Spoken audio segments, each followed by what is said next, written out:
دیران شوی گناهونا ستا په دربار کې می دی پورته خپل سنا یا الہی یا الہی د ژوند لار زمنګ د نن ورځې د خپرونې موضوع بیا هم د آخرت ویره دی پورته خپل سنا یا الہی بسم الله الرحمن الرحيم الحمد لله رب العالمين حمد الشاكرين الصلاة والسلام على سيد الأنبياء والمرسلين سيدنا ونبينا وشفيعنا ومولانا محمد وعلى آله وأصحابه الطيبين الطاهرين قدرمنو اوریدونکو د ژوند د لارې د خپرونې مینوالو السلام علیکم ورحمة الله وبرکاته ستاسو روغتیا او خوشحالي د پاک رب نه غواړم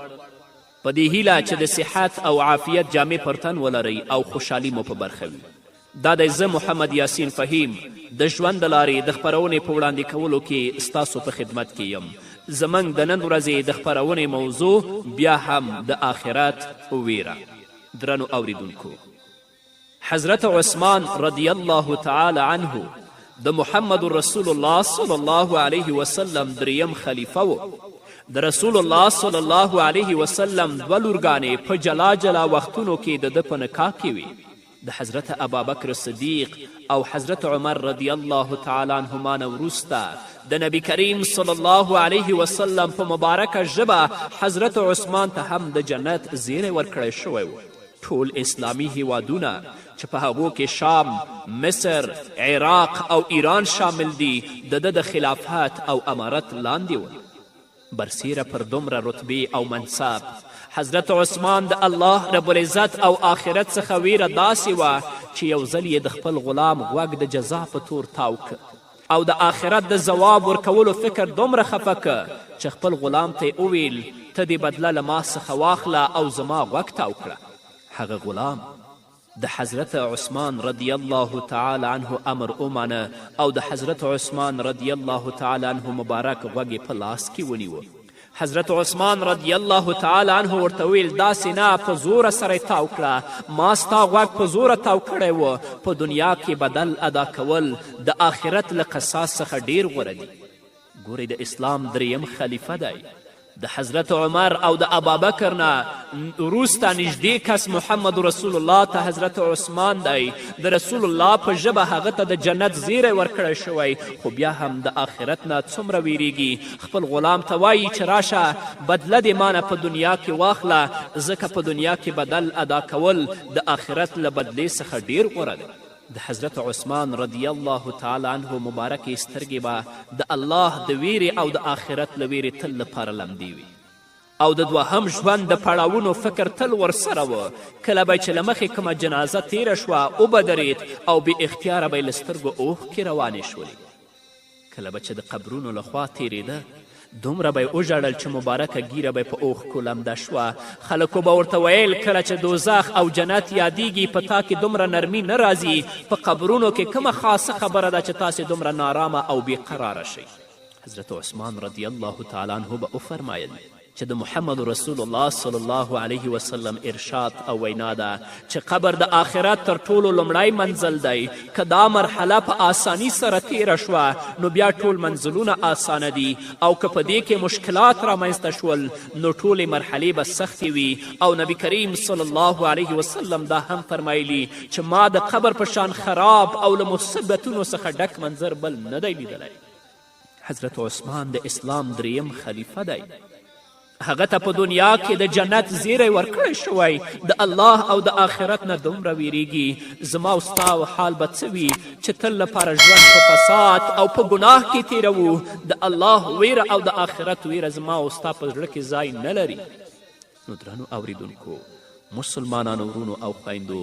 راځئ خپلو زړونو کې د الله ویرې ته او د آخرت ویرې ته ځای ورکړئ. خپل ژوند د الله رب العزت د کلام په رڼا کې د الله د اوامرو په رڼا کې او د محمد رسول الله د ارشاداتو او ویناو په رڼا کې تیر کړئ تر څو رب العزت هغه سخته ورځ په موږ او تاسو باندې اسانه کړي او که خدای مکړه ژوند مو په غفلت کې تیریږي هلته به رب العزت ته ځواب بیا ډیر سخت وي. همدارنګه حضرت علی کرم الله وجهه په ماشومانو کې لومړی کس و چې اسلام ومانه. هغه د رسول الله صلی الله علیه وسلم د تره زوی و. د رسول الله صلی الله علیه وسلم د تر ټولو ګرانې لور حضرت فاطمې رضی الله عنها خاوند او د محمد رسول الله څلورم خلیفه و. حضرت علی د رسول الله صلی الله علیه وسلم په خدمت کې او د اسلام په حمایت کې تل تر ټولو مخکې و. د رسول الله صلی الله علیه وسلم له لورې هغه ته هم د جنت زیری ورکړی شوی و، خو بیا هم د آخرت له پوښتنو څخه ډیر زیات ویرېده چې اندازه یې د زرار اسدي له وینا څخه په ډیر ښه توګه معلومیږي. هغه د علی کرم الله وجهه د شپې د عبادت په باره کې داسې فرمایي: قسم په الله ما حضرت علی رضی الله تعالی عنه په څو ځله لیدلی چې شپه به پای ته په رسېدلو شوه هغه به خپله ګیره په لاس کې ونیوله، داسې به نارامه شو لکه چې مارچیچلی نارامه وي، او په ډیر دردېدلي آواز به جړل او ویل به یې ای دنیا لاړه شه او کوم بل انسان تیر باسه، ته زما مخې ته ولې راځې؟ ته ولې ما خپل ځان ته په شوق راولې؟ دا کار له ما څخه پوره نه دی، ما تا ته 3 باین طلاقه درکړي دي، زه تا ته نه درګرځم، ستا عمر ډیر لږ دی، ستا قدر او منزلت حقیقت نه لري، چې د لارې توښه لږ ده، سفر اوږد دی او لاره ویرونکې ده. ګورې درنو اوریدونکو، د محمد رسول الله د تره زوی دی، د اسلام 4م خلیفه دی. په دنیا کې محمد رسول الله په خپل ژوند کې هغه ته د جنت زیری ورکړی، خو بیا هم د آخرت نه څومره ویریږي، د حساب او د کتاب نه څومره ویریږي، د الله څومره ویره د ده په زړه کې پرته ده. راځئ چې فساد پرېږدو، راځئ چې بېنمازي پرېږدو، راځئ چې حرام پرېږدو، راځئ چې سود پرېږدو، راځئ چې رشوت پرېږدو، راځئ چې دروغ پرېږدو، الله ته منقاد شو، د آخرت ویرې ته په خپل زړه کې ځای ورکړو، د الله ویرې ته په خپل زړه کې ځای ورکړو، تر څو رب العزت هغه سخته ورځ په موږ او تاسو باندې اسانه کړي. حضرت علی کرم الله وجهه له هر هغه شي سره چې انسان ته آخرت ور په یادوي مینه درلوده. یو ورځ هغه په هدیره کې ناست، چا ورته ویلی ای ابوالحسنه ته دلته ولې ناست یې؟ حضرت علی رضی الله تعالی عنه ورته وفرمیل زه د دې خلکو ډیر ښه ملګری یم،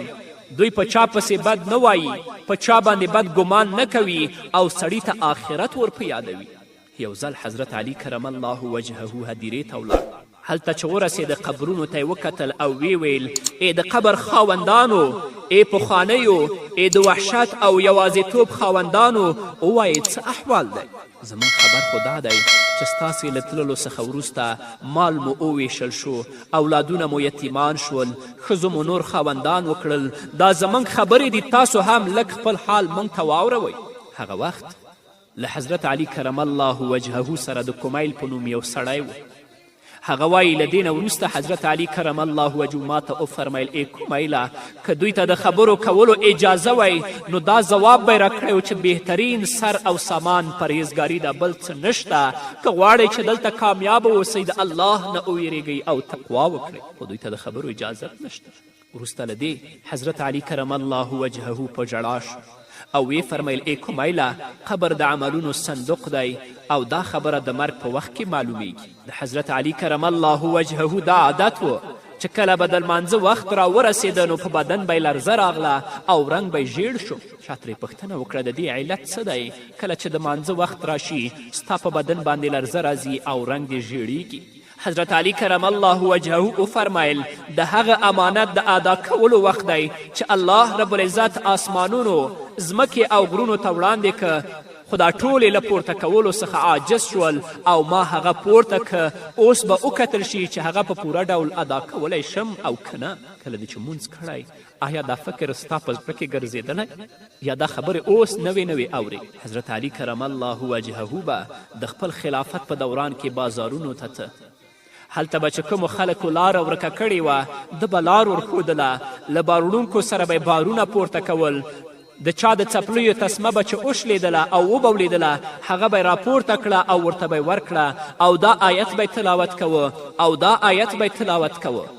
تلك الدار الآخرة نجعلها للذين لا يريدون علوا في الأرض ولا فسادا والعاقبة للمتقين. د آخرت هغه کور خو به د هغو خلکو لپاره ځانګړی مخصوص کړو چې نه په ځمکه کې خپله لویي غواړي او نه د فساد کولو اراده لري او نیک عاقبت یوازې د پرهیزګارانو لپاره دی. ګورئ چې د الله نه څومره ویریږي، د آخرت څومره ویره د حضرت علي کرم الله وجهه په زړه کې پرته ده. ما تا چې په غفلت سره ژوند تیروو،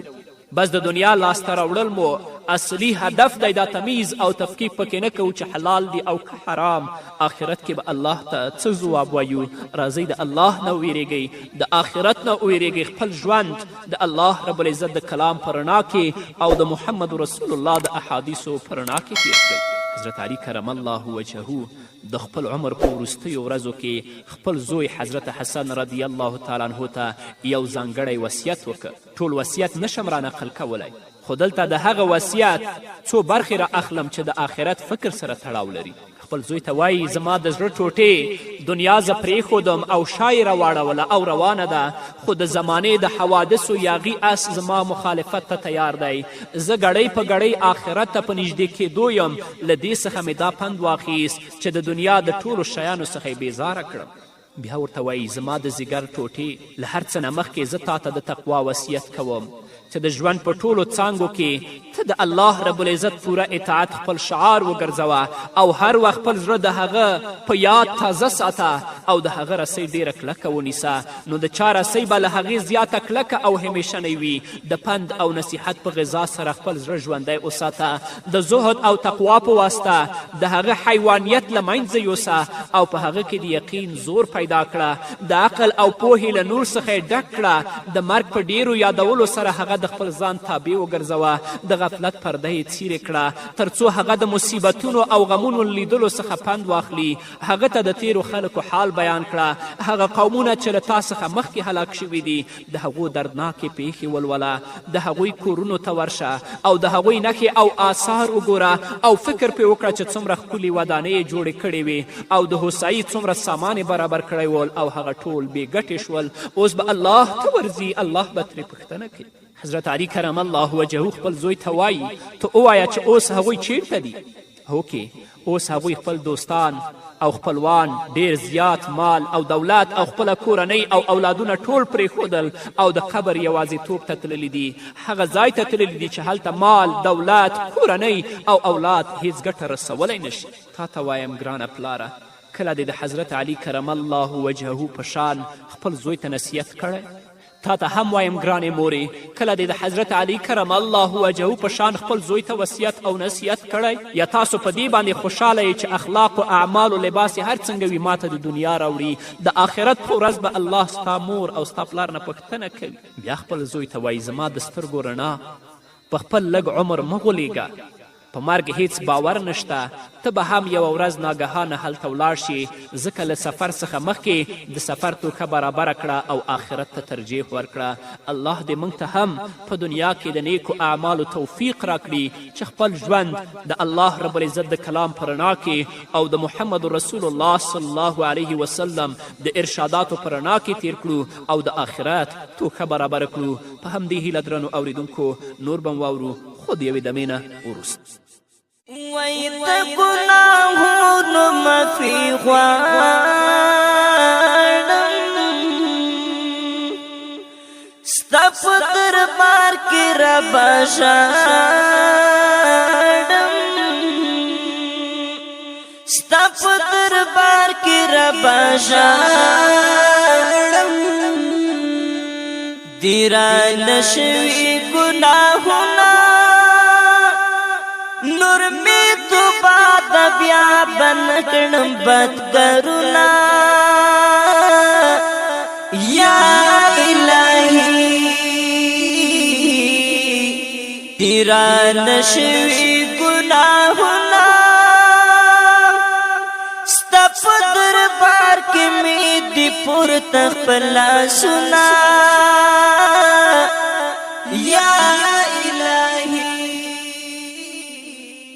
درنو اوریدونکو بیا هم زموږ سلامونه ومنئ. همدارنګه د ام المؤمنین حضرت عایشې رضی الله عنها له مقام او مرتبې څخه به کوم مسلمان بې خبره وي. رسول الله صلی الله علیه وسلم ته له ټولو بیبیانو څخه ډیره نږدې او غوره وه. د هغې د ظاهري او باطني ښېګڼو او صفاتو له امله په رسول الله صلی الله علیه وسلم باندې بې اندازې ګرانه وه او هر ډول ډاډګیرنه به یې ورکوله او ډیره به یې نازوله. د دې غوروالي سره سره به تل په عبادت کې ډیره مشغوله وه. سره د دې ښېګڼو د آخرت د فکر په هکله داسې وه چې زیات وخت به قیامت او په هغه کې راتلونکي حالات او پیښې رایادولې او ژړل به. یوه ورځ حضرت عایشې رضی الله تعالی عنها ته د دوزخ اور یاد شو، په ژړا شوه. محمد رسول الله صلی الله علیه وسلم چې کله ولیدله نو پوښتنه یې وکړه عایشې ته ولې ژاړې؟ حضرت عایشې رضی الله عنها عرض وکړه ما ته د دوزخ اور را په یاد شو ځکه ژاړم. تا ګرانې مورې کله د دوزخ اور یاد کړی او کله دې د هغه سخت اور د وجې نه ژړلي اوښکې دې تویې کړي د الله نه دې پناه غوښتې؟ له دې سره حضرت عایشې رضی الله تعالی عنها له محمد رسول الله صلی الله علیه وسلم نه پوښتنه وکړه آیا تاسې به د قیامت په ورځ خپل عیال او کورنۍ په یاد ولرئ؟ محمد رسول الله صلی الله علیه وسلم وفرمایل په 3 ځایونو کې به هیڅوک د چا په یاد نه وي. اول په میزان کې تر څو چې دا معلومه نشي چې د نیکیو اعمالو پله یې درنه ده او که سپکه څوک به نه یادیږي، نه به د چا پلار یادیږي، نه به مور یادیږي، نه به خور یادیږي، نه به ښځه یادیږي، نه به اولاد یادیږي. دوهم هغه وخت چې ورته وویل شي چې واخله او خپله عملنامه ولوله او معلومه به نه وي چې عملنامه یې په ښي لاس کې ورکول کیږي او که د شا له لورې په کیڼ لاس کې. دریم هغه وخت کله چې د دوزخ له پاسه په پل صراط په احتیاط سره تیریږي. دا 3 وختونه ډیر حساس دي. سلامتی او خلاصون د هغه چا لپاره دی چې د نیکیو پلی درنه وي او عملنامه په ښي لاس کې ورکړی شي او له پل صراط څخه په سلامتی سره تیر شي او جنت ته ننوځي. لږ فکر وکړئ درنو اوریدونکو، په ځانګړې توګه خویندو حضرت عایشه رضی الله تعالی عنها څوک وه؟ د محمد رسول الله ګرانه میرمن له سره تر پښو د هغې ایمان، د هغې عمل، د هغې مرګ، د هغې ژوند ټول د الله رضا په خاطر و. خو د آخرت مرحله دومره حساسه ده چې رسول الله صلی الله علیه وسلم هغې ته د تسکین او ډاډګیرنې په ځای خبرداری ورکړ. په یو روایت کې دجال یاد کړ. له ډیر فکر او غم څخه ژړا ورغله. د حضرت ابوبکر صدیق رضی الله تعالی عنه المسی حضرت قاسم بن محمد بن ابوبکر وایي یوه ورځ سهار د خپلې ترور حضرت عایشې رضی الله عنها په خدمت کې حاضر شوم. هغې د څاښت لمونځ کوه. په ژبه دا آیت شریف و فمن الله علینا ووقانا عذاب السموم. په پای کې الله په موږ فضل وکړه او موږ یې د سوځونکي باد له عذاب څخه وژغورلو. قاسم بن محمد وایي چې حضرت عایشې دا آیت تکراروه او ژړلې. ما لږ وخت د هغې له لمانځه څخه د فارغېدلو انتظار وکړه، خو کله مې چې انتظار اوږد شه فکر مې وکړه چې لاړ شم او د بازار کار مې وکړم او بیرته راګرځېدو کې به سلام ورته وکړم او بیا به لاړ شم. قاسم بن محمد وایي زه بازار ته ولاړم، هلته مې خپل کار وکړ او بیرته راغلم. مې کتل چې دا په هماغه شان آیت تکراروي او جاړي. حضرت سعید بن مسیب رضی الله تعالی عنه روایت کړی چې یو ځل حضرت عایشې رضی الله عنها رسول الله صلی الله علیه وسلم ته عرض وکړ یا رسول الله له کله چې تاسې موږ ته د نکیر او منکر د سخت آواز او په قبر کې د وهلو یادونه وکړه په هیڅ شي مې ډاډګیرنه نه کیږي او د قبر فکر ما ډنګروي او خواروي مې. رسول الله صلی الله علیه وسلم چې دا خبره واورېدله ویې فرمایل ای عایشې د نکیر او منکر سخت آواز د مسلمان په غوږونو داسې ښه لګیږي لکه څنګه چې په سترګو رانجه ښه لګیږي او د قبر راګیرول د مؤمن لپاره داسې آرام ورکوونکی محسوسیږي لکه مهربانه مور چې زوی له سردرد څخه شکایت کوي او هغه یې سر ورو ورو ورچابي کوي او کې منډي. خو ای عایشې د الله رب العزت په باره کې د شک کوونکو لپاره لویه تباهي ده. هغه خلک په قبر کې داسې ځبل کیږي لکه چې یو ډیر غټ کاڼی هګۍ ماتوي. تاسو یو لوی کاڼی په هګۍ باندې واچوئ هګۍ څنګه ځپي؟ نو هغو کسانو چې خپل ژوند په فساد، منکرات او په فجایو کې تیر کړی په قبر کې به همداسې ځپل کیږي. د حضرت عایشې رضی الله عنها د آخرت د ویرې داسې حال و چې ویل به کاش کې زه ونه وی چې هر وخت مې د الله رب العزت پاکي بیانولی او د آخرت له ما څخه هیڅ غوښتنه نه وی. کاش کې زه د خاورو یو ډیری وی، کاش کې چې زه پیدا شوی نه وی، کاش کې چې زه واښه وی. حضرت عایشې رضی الله عنها باندې د آخرت فکر داسې مسلط و چې د رسول الله صلی الله علیه وسلم څخه به په قیامت کې د پیښېدونکو حالاتو په هکله ویرونکي او د تشویش وړ پوښتنې کولې. حضرت عایشه پخپله وایي ما د محمد رسول الله صلی الله علیه وسلم نه په ځینې لمنځونو کې دا دعا واورېدله چې رسول الله به ویل اللهم حاسبني حسابا یسیرا، یا الله له ما سره آسانه حساب وکړي. ما د نبي کریم صلی الله علیه وسلم نه پوښتنه وکړه ای د الله رسوله آسان حساب څه ډول دی؟ رسول الله ځواب راکه ان ینظر فی کتابه فیتجاوز عنه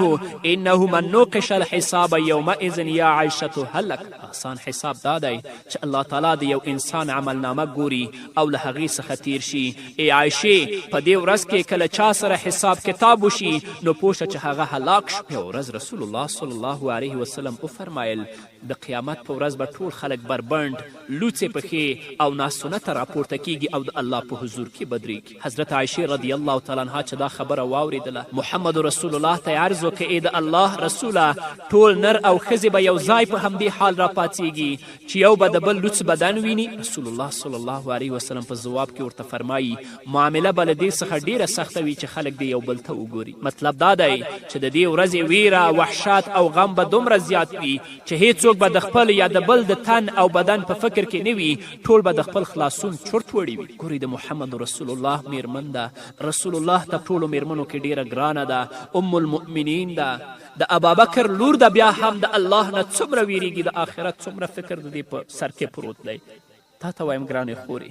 کله د الله نه ویرېدلې، کله دې د آخرت په اړه فکر کړی چې الله رب العزت به هلته ما سره څه حساب کوي. الله دې زموږ په حال باندې رحم وکړي، الله دې موږ ټولو ته هدایت وکړي. په همدې هیله درنو اوریدونکو دا وه زموږ د نن ورځې خپرونه چې ستاسو درانه حضور ته وړاندې شوه. تر بلې خپرونې پورې چې زه بیا هم ستاسو درانه حضور ته راځم، تاسو ټول په لوی الله سپارم. پاتې ژوند مو نیکمرغه، ښاد، بریالي او کامیاب اوسئ. وای ډېر مې منلي د شیطان دي، لوبې مې کړې په خپل ځان دي، لوبې مې کړې په خپل ځان دي، دي رانه شوي ګناهونه عمر می تیر د پخوندنا یا الہی تیرا نشوی گناہنا ستپ دربار کی می دی پر تخپلا سنا یا الہی وای رب استاد تو بگار یم پدین امام شکر گزار یم پدین امام شکر گزار یم دیرا نشوی گناہنا پخپل قدرات میں بچ کړي تل غضبنا یا الہی تیرا نشوی گناہنا ستپ دربار کی می دی پر تخپلا سنا یا الہی وای محروم می ماکړه لجنات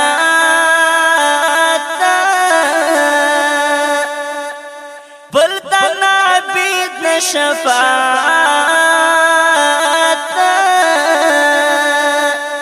بلدنا بيد شفاعت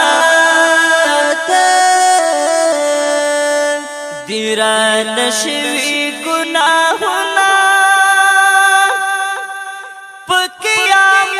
بمی کوي شفاعتنا یا الہی تیرا نشوی گناہنا ستپ دربار کی می دی پر تخپلا سنا